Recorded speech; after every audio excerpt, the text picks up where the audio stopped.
Creatures of the night, it's your girl Tati. Let's talk about wrestling. I can't stay away from this camera, y'all. I need to talk wrestling. We have some interesting updates for the upcoming Wrestle Dynasty pay-per-view. And some of y'all just like, Wrestle Dynasty, what the fuck is that? Now, I'm pretty sure I mentioned this on some of my videos. We do have a cross-promotional pay-per-view where we have AEW, New Japan, CMLL, Ring of Honor, Stardom, all doing a pay-per-view on January 5th, and that will be in Tokyo. Now, I know we probably haven't heard AEW probably mention this at all. I even checked on their website just to see if they were promoting this, and these bitches are not. However, it's still looking like we're going to get a great show. We did have a really great show with New Japan with the Power Struggle show. I'm not going to review that, but I am going to go into details about the things that are related to what's going on with AEW right now. Some of the things that are happening are not always happening within the AEW ring, so sometimes you got to go ahead and watch these other promotions. And I'm seeing that they're cooking. They're starting to cook with the menu for Wrestle Dynasty, and it's looking good. Now, the first thing you need to know is our boy, Kenny Omega. Lord have mercy. Kenny Omega was there. He did his little promo in Japanese and everything. And I'm just happy to see him. He looks great. He's looking to get back into the ring. He wants to get cleared. Now, there are people who are upset because Kenny says that he wants his first match back in the ring to be within New Japan. Now, people are upset. They're like, you're the AEW guy. Why not? Well, hold on. If Kenny is saying he wants to have a match at Wrestle Dynasty, he'll also be representing AEW, which he does say in his Japanese promo that he'll be representing AEW, but he'll be doing it in Japan, which is his home. Now, after he goes on and talk about all these wonderful things and everything, and the crowd is just loving him like I love him, then he goes on to say that he would love to have his first match with one of these young cats over here in New Japan. Now, promo's over, he leaves, he goes to the back. Now, there's no video of this. New Japan only took pictures of this little altercation, but while Kenny is backstage, he gets attacked by Gabe Kidd.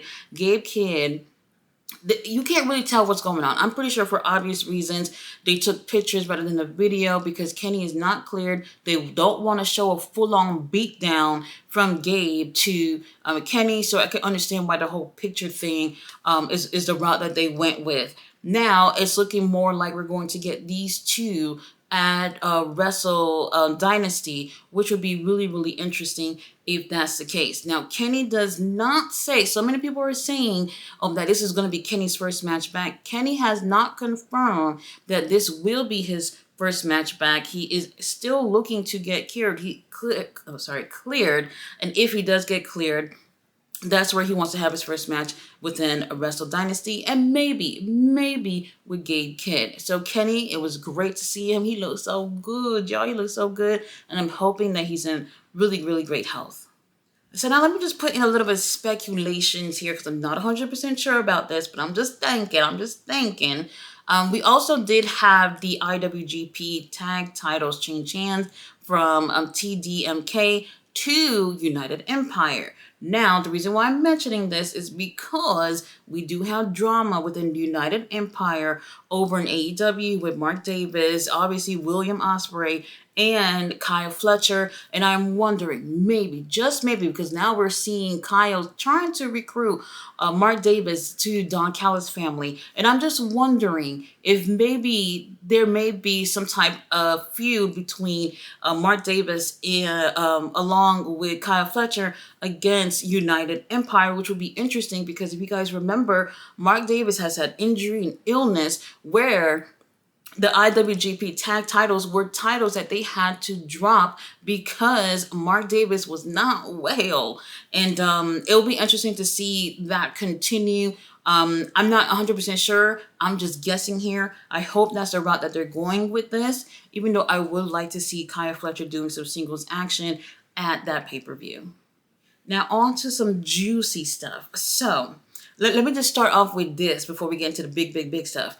So Shota Umino, some of y'all don't know Shota if y'all don't watch New Japan. Shota Umino was like the adopted son of Renee Paquette and Jon Moxley. Now, what ended up happening was ever since John Moxley done, started causing terror up in AEW, Shota Umino, who is a babyface, I mean, look at him, he's a total babyface. They've been booing him. They've been booing him because of his affiliation with John Moxley. Now, Shota came on and was like, hold on, whatever's going on over there in AEW ain't got nothing to do with me. I don't know what's going on over there. Y'all shouldn't be booing me. But then the tables have turned.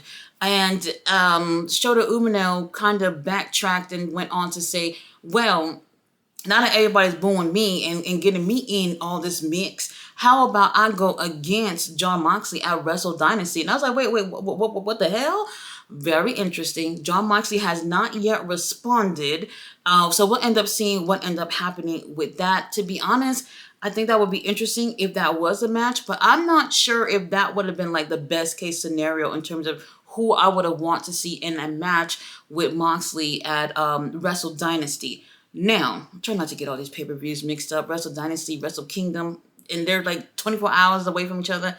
Anyway, so with that being said, we did have a match at Power Struggle with Shota Umino and Sonata, and Shota actually won, which I was not expecting at all. Later on, Sonata ended up joining Bullet Club War Dogs, which I was not expecting either. So we got a couple of new developments going on throughout this show. Now, here's where things go get really interesting.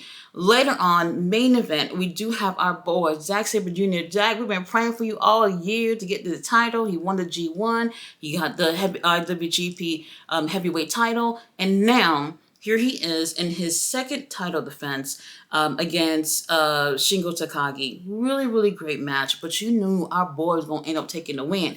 Now, after this, we do have Zack Sabre Jr. He gets on the mic. He's doing his little Japanese promo, basically saying, you know what, Shingo, what we did was cool and all, but I'm bored. Who's going to be my next opponent? I need an opponent for Wrestle Kingdom. And I wasn't expecting this at all, but Shota Umino came out there. And I'm just like, wait, what are you doing here? I thought you'd unpack your bags and went home after all this time, because his match was, I think, second match on the card. So he comes out there and basically saying that he actually was speaking in English, and then Zack was just like, I don't speak English, speak Japanese. So then he goes on to challenge him in Japanese. Now, Zack Sabre Jr. is a charitable man, so he does give him what he wants, basically saying, all right, I accept your little challenge, and I get on out of here so I can celebrate my win. Now, Shota Umino leaves, but then the confetti and everything starts flying around. Everybody and their mama is happy. Zack, you the champion, we love you, Zack. And then music plays, which is Zack music, and everybody's all happy. Then the music stopped, and I'm just like, oh shit, what's going on? And then music plays again, but this time it's not Zack music, it's Ricochet's music. Now I'm not gonna lie.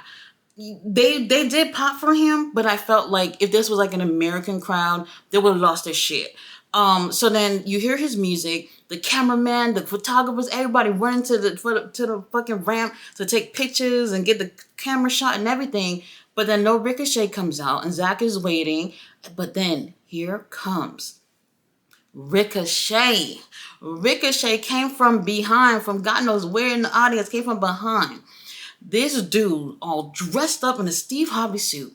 He got on his church shoes and everything and hit a springboard clothesline onto Zack Sabre Jr. when he turned around. It was beautiful. And I was just like, holy shit, I couldn't even believe it. We are aiming really, really big. Now, I know a lot of people have been saying, Ricochet leaving WWE has been a mistake or whatever. What are you talking about? This guy is able to go wherever the fuck he wants. I'm pretty sure it's a breath of fresh air for Ricochet to be part of AEW, because AEW does not confine anybody to only be at, AEW.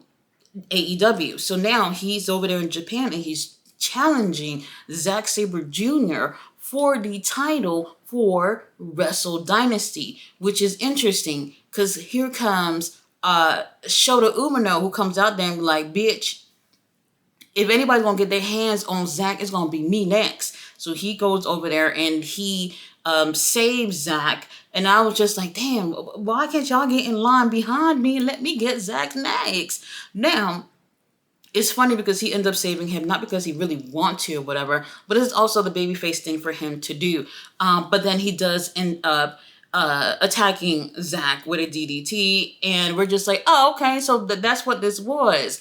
Very, very interesting, because I am not a fan of them doing this bullshit here. Let me tell you what this bullshit I'm talking about. So I am not a fan of them having two back-to-back shows where you're getting, well, a lot of the same people being on these shows, especially champions, where you have someone like Shota Umino going against Zack Sabre Jr. at Wrestle Kingdom, and then the next night we have Ricochet going against Zack Sabre Jr. And you already kind of feel like, wait a minute, I don't want to see Shota even win this shit, because I would rather see Zack Sabre Jr. go against Ricochet, and it kind of spoils the fun and take out any inkling of a thought of you thinking that Shota Umino would even win. I do feel like we're going to see a lot of the same people you see at Wrestle Kingdom will also be at Wrestle Dynasty. Not necessarily a huge fan of that, because there are all these promotions, 5 promotions, where there are many men and women who would love to get the opportunity, and I get it for marketing purposes, but it's going to be a lot of that, I'm sure. I'm absolutely sure. Now, it was still a great show. Power Struggle was a great show. If anybody missed it, go ahead and check it out. But you're starting to see a lot of these things develop for a Wrestle Dynasty. Now, if it wasn't for AEW having fucking pay-per-views every fucking month, they would be able to probably do a little bit more in terms of building some of these stories for the American audience, which is their biggest audience, to see these things play out. I don't know if they'll be posting these type of videos or keeping people up to date with what's happening outside of AEW, because that's the thing that I feel like is a huge issue for AEW, is marketing themselves. And for whatever reason, there's a huge disconnect with that. And we got to fix it, Tony Khan. We got to fix it, because this could potentially be one of their biggest shows that they've ever had, especially being over in Japan. Now, on Friday, we do have a New Japan pay-per-view. I will be doing a watch-along for Fighting Spirit Unleashed. We got our boy Takeshita over there with the AEW International title going against TJP. Oh my God, I am just, Lord have mercy. Lord have mercy. I am so excited. We also have a few other AEW wrestlers being there as well. We do have Trisha Dora and Anna Jay going to be in a fatal 4-way match. I can't remember their opponents. They also just announced our boys from the Undisputed Kingdom, Mike Bennett and Matt Taven, will also be in tag team action. I'm not sure that the whole card is out yet. I would have to go ahead and check to see, because earlier today I barely saw anything ready for it. But I'm looking forward for that show. I will be doing a watch along, so please come on by on my channel and watch if you can. I'll be also doing a review on the show. I think it's going to be really, really great. And so Tony Khan, is up to you with a bigger audience, that American audience, in order to really promote this show the best way possible to get higher buy rates. This could potentially be one of the biggest shows that they have, with all these promotions getting together. There's so much potential here, and they need to be able to promote this, market this. They have an issue when it comes to doing this. I don't know what's going on with that, but we got to do better. We have to do so much better. Guys, thanks for watching my video. I'll be back on Wednesday with Dynamite, Thursday, Ring of Honor, Friday I'll be doing Fighting Spirit Unleashed, and I will also be doing a review on that and a review on Rampage. And you guys already know, come back on Saturday for AEW Collision, and I'll be here with you guys when it comes to wrestling, because I love pro wrestling. See you guys then. Bye.